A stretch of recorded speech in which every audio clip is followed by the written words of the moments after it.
A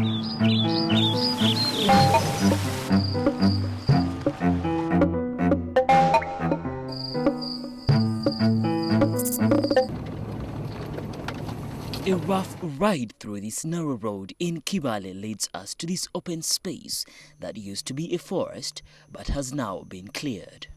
The ground is all bare with fresh vegetation, sprouting and dry trees piled in many locations that will be used as firewood later on. This follows the recent encroachments by the community in the forest areas that are managed by the National Forestry Authority.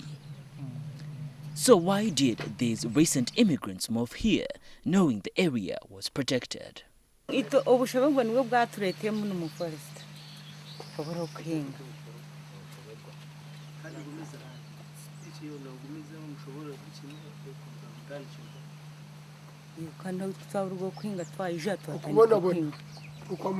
Over the years, many immigrants have moved into the forest reserve area, setting up homesteads and farms. This is because the authorities have relaxed on evicting them and they have strongly penetrated the insides of the forests. The clearing process here in these forests is very intense, with the cutting, which is then followed by the burning. Now this is done so that people can clear the land for farming, as you can see with the garden behind me where maize was just harvested in the last season. This maize plantation covered close to 20 acres on the 11,000 hectare forest, which has been degraded to close to 80%. The process that is continuous, however, has failed to be managed because of the weaknesses in the system of forest management. Or rather, most of the forest actually sits on private farmers' land.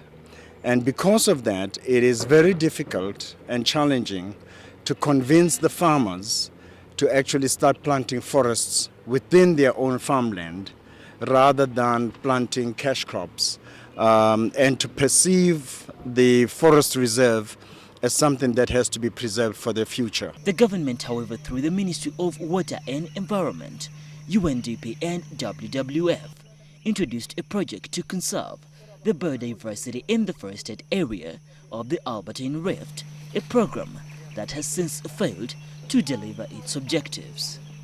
The communities have been sensitized with tree seedlings provided for them to replant and gain or maintain the same forest cover in the area. Unfortunately, this has not been a success because of the community attitude, among other challenges.